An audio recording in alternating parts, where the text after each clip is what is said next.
So guys, ito na siya.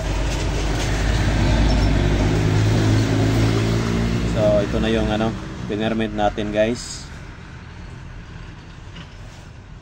Chocolate talaga. Yung amoy niya may sweet, may floral notes, saka may konting sour. Okay, Kakao Lover, so time check 10 AM uli. So ito yung pang 6 days ng ating fermentation. So may nagtanong, nice conversation, anong purpose nito? Itong plastic na sa ibabaw. So dahil sa malamig ang panahon, to contain o to control.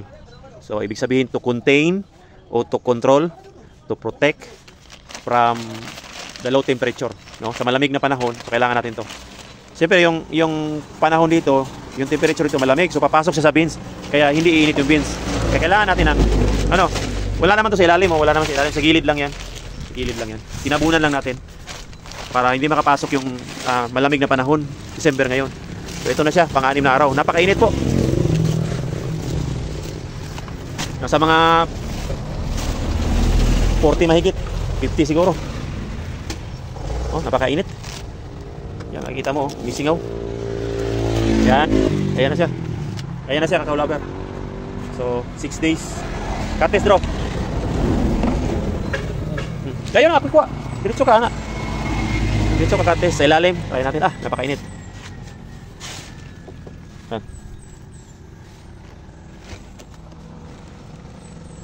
Lover, ito na siya, oh. So, pang 6 days. Pwede pa extend hanggang 7 days. Pero pang tableya lang naman to. Pero may lumabas na itong indicator, oh. May brown juice, chocolate yan, mga ganyan. Tapos, biyak-biyak na siya. Sa gitna, fissuring. Yan. Tapos yung violet, naluto na siya. Naputla na siya. Hanggang pagtuyo niyan, brown yan. So anyways, ganun pa man, maganda pa rin siya. So hindi namin i-extend to kasi 6 days lang. For tableya lang. So pwede na to. Yan, mga brown na siya, oh. At least hindi tayo lumagpas doon sa Okay. Yan yung Dro, bulata dro. So ito na siya, ibibilad na namin sa araw.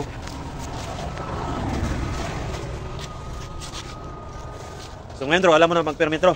So ano masasabi mo Dro? Goods. Okay. Okay? Okay. Dati hindi ganito yung yung kakao mo. Hindi. Ano masasabi mo ngayon? Salamat sa Kakao Tutorial. Salamat sa Kakao Tutorial. Oh. Ano sabi mo Dro? Umot kayo, lami kayo. Oh, chocolate na kayo. Taga Maynila, hintay kayo, Dro? Taga Maynila, hintay kayo sa mga mga tawag nito, mga chocolate, tabliya ko. Oh, amoy chocolate na. Ayan na guys. So itong tuwa si Pedro. Oh, ayan oh. Itong tuwa siya. Oh, amoy na amoy. Amoy pa lang, no? Amoy pa lang. Ang aroma pa lang, tsokolate na. So normal lang yan Dro, normal lang yan, parang amoy suka. Pero hindi siya off flavor. Ganun talaga yan, meron talagang Oh, so pag drying natin Dro, wag natin masyado Huwag masyadong nating sa drying. May mga technique tayo diyan. So sunod na video na yan.